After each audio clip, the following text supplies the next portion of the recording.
مغرب کی قوتیں صلیبی جنگوں کے بعد بالخصوص مسلمانوں کی قوت سے ہمیشہ شاکی رہی، ان کو ڈر رہا ہے، ان سے بڑا خطرہ رہا ہے۔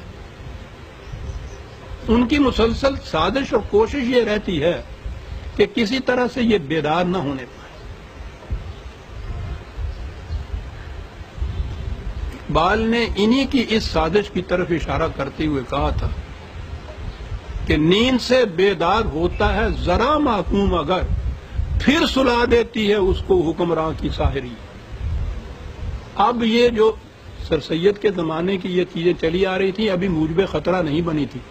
اب جو مسلمانوں کی اتنی مملکتیں آزاد ہوئی ہیں اور وہاں یہ نیچر کی قوتیں، فطرت کی قوتیں، علوم سائنس، ان کا کچھ چرچا ہوا ہے تو اس سے ان کو بڑا خطرہ نظر آ رہا ہے۔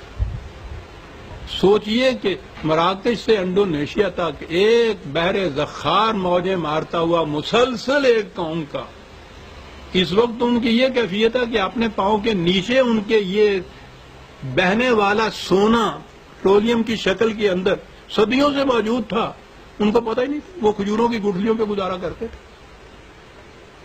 انہیں یہ معلوم ہے کہ اگر اس قوم نے سائنس کی قوتوں کو، فطرت کی قوتوں کو مسخر کیا، علوم سائنس حاصل کر لیا اور اس کی بنا پر یہ جتنے ہم نئے نئے ویپنز بنا رہے ہیں اس طرف آ گئے تو پھر اس سیلاب کا کوئی مقابلہ نہیں کر سکتا، اور انہوں نے اس کے خلاف سازش شروع کر دی۔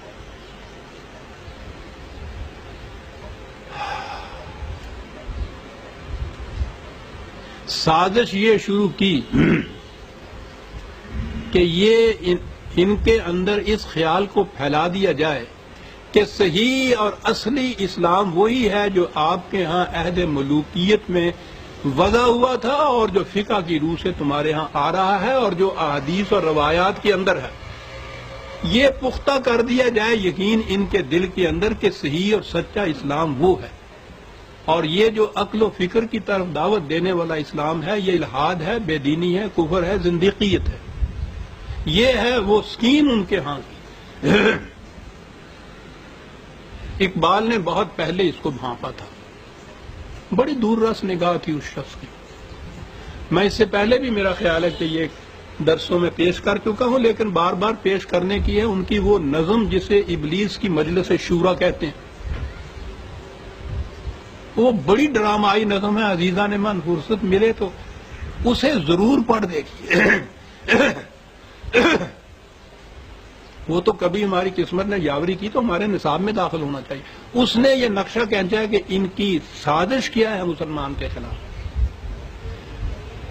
مجلس شورا کیبنٹ کی میٹنگ ہو رہی ہے، ابلیس پریزائڈ کر رہا ہے، وہ ہر ایک اپنے مشیر سے کہتا ہے کہ اپنے اپنے شعبے کی رپورٹ پیش کرو۔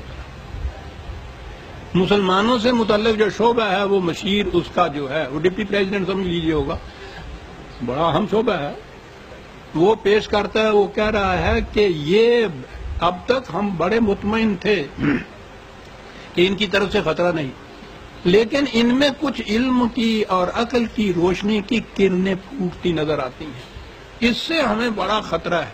یاد رکھیے یہ اقوام مغرب کے متعلق یہ کچھ کہا جا رہا ہے ابلیس کے نام سے، اس سے ہمیں بڑا خطرہ ہے، وہ مشیر اس سے کہتا ہے۔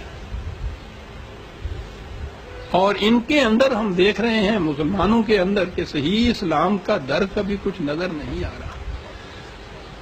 ابلیس نے سنا، سوچا، غور کیا، کہا ٹھیک ہے، اس نظم کے چند شعر ضرور پیش کروں گا، اسی سے بات سمجھ میں آئے گی۔ اقبال کہتا ہے، ابلیس نے کہا کہ جانتا ہوں میں یہ امت حامل قرآن نہیں، اللہ جانتا ہوں ہے وہی سرمایہ داری بندہ مومن کا دین، جانتا ہوں میں کہ مشرق کی اندھیری رات میں بے ید بیضا ہے پیران حرم کی آستین۔ کیا بات تھی اس کے بات کرنے کی، انداز انجیزہ نے اپنے ساتھ ہی اس انداز کو لے گیا۔ جانتا ہوں میں کہ مشرق کی اندھیری رات میں بے ید بیضا ہے پیران حرم کی آستین، عصر حاضر کے تقاضاؤں سے ہے لیکن یہ خوف، کیا خوف ہے، ہو نہ جائے آشکارا شر پیغمبر کہیں۔ عصر حاضر کے تقاضاؤں سے. یہ ہے. انہوں نے پوچھا کہ اس خطرے کے سد باب کے لیے ہمیں پھر کیا کرنا چاہیے. کہا کہ اس کے لیے پروگرام جو ہے اس کی ابتدا یوں ہے کہ توڑ ڈالیں جس کی تکبیریں طلسم شش جہاد.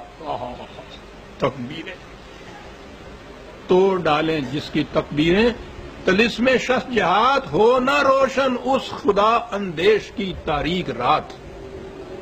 یہ ہے جو سازش. تاریکی کو مسلط رہنے دو، تاریک تر کرتے چلے جاؤ ان کے ذہنوں کو. کہا اس کے لیے پریکٹیکل پروگرام بتائیے. کیا نا بڑا آسان ہے. ان کو الجھاؤ اس قسم کے مسائل میں کہ ابن مریم مر گیا یا زندہ جاوید ہے. کرو مناظر، کرو مباحث. ابن مریم مر گیا یا زندہ جاوید ہے. ہیں صفات ذات حق حق سے جدا یا عین ذات. آنے والے سے مسیح ناصری مقصود ہے یا مجدد جس میں ہوں فرزند مریم کے صفات. ہیں کلام اللہ کے الفاظ حادث یا قدیم. امت مرحوم کی ہے کس عقیدے میں نجات. عقیدے میں، عمل نہیں. کس عقیدے میں نجات. کہا کہ کیا مسلمان کے لیے کافی نہیں اس دور میں یہ الہیات کے ترشے ہوئے لات و منات. تم اسے بیگانہ رکھو عالم کردار سے تا بساط زندگی میں اس کے سب مہرے ہوں مات. اور کہا کہ ہر نفس ڈرتا ہوں اس امت کی بیداری سے میں. ہے حقیقت جس کے دین کی احتساب کائنات. یہ ہے دین. اور اس کے لیے کہا کہ ملخص اس کا یہ ہے جو میں کہہ رہا ہوں کہ مست رکھو ذکر و فکر صبح گاہی میں اسے. پختہ تر کر دو مزاج خانقاہی میں اسے. پھر ستے خیرہ ہے گی کوئی ڈر دی گل نہیں ہے گی. اس شخص نے اندازہ لگائی یہ 35-36 میں یہ بات کہی تھی. اس وقت سے آج تک مغرب کی قوتیں کس طرح اس سازش کو آگے بڑھاتی رہیں. وقت نہیں ورنہ میں تاریخ کے اعتبار سے آپ کو بتاتا ہوں. میری نگاہ ہے ان تمام کڑیوں کے اوپر جو یہ کر رہے. اس دور میں اب ہمارے ہاں جو یہ سامنے آئی ہے تحریک، اس کا نام انہوں نے رکھا ہے فنڈامنٹلزم. پہلے ان کے ہاں قدامت پرستی، مولویت، ملائیت، یہ الفاظ بڑی نفرت حاگی ہو گئے تھے. انہوں نے یہ لفظ نہیں اس کے لیے استعمال کیا. فنڈامنٹلزم اس کے معنی ہیں اس کے نزدیک وہ اسلام جو وہی عہد ملوکیت میں وضع ہوا تھا نا، وہ فنڈامنٹلز آف اسلام وہ ہیں فقہ کے اندر جو آ گئے ہیں. ان کو نئے سرے سے ان کا احیاء، ان کو جاری کرو، نافذ کرو. سب سے زیادہ توجہ پاکستان کی طرف، کیونکہ یہاں نئی مملکت تھی اور اقبال کے تصور کے مطابق یہاں نظام قائم ہونا تھا یا کم از کم قوانین بننے تھے. فنڈامنٹلزم کی یلغار. ایسا کرنے والے فنڈامنٹلسٹ، یعنی وہ اب اپنے آپ کو مولوی یا مولانا نہیں کہلاتے، بڑے فخر سے فنڈامنٹلسٹ کہتے ہیں. اس میں ماڈرنیت ہے نا ایک. یہاں ملا نہیں ہے. انگریزی میں ملا فنڈامنٹلسٹ. جی یعنی ان کے ہاں بھی ہمارے ہاں جو مہذب بھی ہے اپنی بیوی کا تعارف کراتے ہیں تو آپ کہتے ہیں نہیں میری بیوی ہے، وائف ہے کہتے ہیں. بیوی کہنے ہیں شرم آتی ہے. فنڈامنٹلسٹ ملا نہیں. یہ فنڈامنٹلسٹ ہوتا کیا ہے؟ میں نے کہا ہمارے ہاں کہ یہ حضرات جو اس فنڈامنٹلزم کے صدقے ساری دنیا کے اوپر اڑتے پھرتے ہیں ہوائی جہازوں میں، 5 سٹار ہوٹل کے اندر مہینوں وہاں جا کے قیام کرتے ہیں. کوئی نہیں پوچھتا یہ پیسہ کہاں سے آ رہا ہے آپ کو. معاف رکھیے ان کا بس چلے گلا گھونٹ دے، ابھی تو کھانسی آئی ہے. پچھلے دن امریکہ ہے اس کا سرچشمہ. میں پھر عرض کروں گا کسی درس کے اندر اس کی تاریخ کہ یہ ان کا فنڈز کہاں سے آ رہے ہیں، روپیہ کہاں سے آ رہا ہے. اسرائیل، فرانس، برطانیہ اور امریکہ، ان سب کا ایک گٹھ جوڑ ہے. امریکہ سے ہی ایک پچھلے دنوں یہاں آیا تھا professor doctor Bruce B Lawrence. اس نے یہاں لیکچر دیا تھا. وہ ڈرہم یونیورسٹی میں ریلیجن کا پروفیسر اور عربی اور اسلامی مطالعاتی پروگرام کا مشیر ہے۔ جون کے مہینے میں 11 جون کو اس کا انٹرویو ڈان میں چھپا تھا، اس میں ان سے پوچھا گیا کہ آپ کے نزدیک فنڈامنٹلزم کا مفہوم کیا ہے؟ سنیے وہ کیا کہتا ہے کہ اس تاریخ کے ساتھ وابستگان کی ایک مشترکہ خصوصیت یہ ہے کہ یہ غیر مسلموں ہی کی نہیں، خود اپنے مسلمان بھائیوں کی بھی کسی بات کو برداشت نہیں کرتے۔ بڑی عجیب چیز کہی ہے، برداشت کی قوت نہیں ہے۔ انہوں نے کہا کہ فنڈامنٹلسٹ وہ ہے جو اس بات پر مصر ہوتا ہے کہ صرف اس کا نقطہ نظر اور مسلک صحیح ہے اور باقی سب گمراہ ہیں۔ وہ مصر کے اخوان المسلمین ہوں یا ایران کے مجاہدین، ان کا طرز عمل غیر متسلب یعنی بے لچک ہوتا ہے اور کسی دوسرے کی بات ماننے کی ان کے ہاں گنجائش ہی نہیں ہوتی۔ کہا یہ ہے فنڈامنٹلزم۔ میں نے کہا کہ یہ پاکستان میں سب سے زیادہ خطرہ تھا کہ یہاں نئے قانون بننے ہیں، نیا نظام ناری ہونا ہے کہ وہ کہیں ہو نہ جائے آشکارا شر پیغمبر کہیں۔ اقبال اور قائد اعظم نے یہ خطہ زمین لیا ہی اس لیے تھا کہ یہاں صدر اول کا اسلام جس کی بنیاد قرآن پر ہے اور علم پر ہے اور عقل پر ہے اور روشنی پر ہے، اسے یہاں رائج کیا جائے۔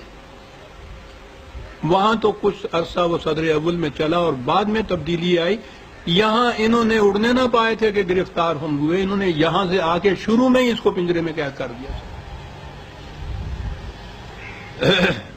جتنے قوانین اس وقت تک بنے ہیں ان کو اسلامی کہا جاتا ہے، وہ فقہ ہے جو عباسیوں کے زمانے میں مدون ہوئی تھی ہمارے عہد ملوکیت میں۔ وہ خدا کے دیے ہوئے احکام نہیں ہیں۔ وہ جورسٹ جو تھے، قانون دان کہہ لیجئے، وہ ان کے مرتب کردہ اپنے زمانے کے لیے کچھ قوانین تھے اور وہ بھی عہد ملوکیت کے زمانے کے قوانین۔ ان پہ غور و فکر کرنا بالکل حرام، ان میں تغیر و تبدل کرنے کی کسی کو اجازت نہیں ہے۔ وہ اپنی موت آپ مر رہے تھے زمانے کے تقاضوں کے ہاتھوں سے۔ وہ جو کہا ہے نا کہ زمانے کے تقاضوں سے مجھے ڈر ہے کہ ہو نہ جائے آشکارا شر پیغمبر کہیں، وہ ختم ہو رہے تھے، ان کو نئے سرے سے زندہ کیا جا رہا ہے اور یہاں مملکت کے قوانین کی حیثیت سے ان کو نافذ کیا جا رہا ہے۔ نتیجہ اس کا کیا؟ حدود یعنی سزاؤں کے متعلق قوانین سب سے پہلے نافذ کیے اور نافذ ہونے کے چند ہی دنوں کے بعد خود صدر مملکت نے امریکہ کے وہ انٹرویو لینے والے جو آئے تھے ان سے یہ کہا، انہوں نے کہا کہ یہ سزائیں تو بڑی بربریت کی نشاندہی کرتی ہیں، یہ تو وحشت ہے، یہ درندگی۔ انہوں نے کہا کہ تم نے سزائیں تو دیکھی ہیں، یہ نہیں دیکھا کہ ایسی شرائط ہم نے ساتھ لگا دی ہیں کہ کوئی جرم ثابت ہی نہ ہو، سزا ہی نہ دی جا سکے۔ کیا بات ہے اس قانون کی؟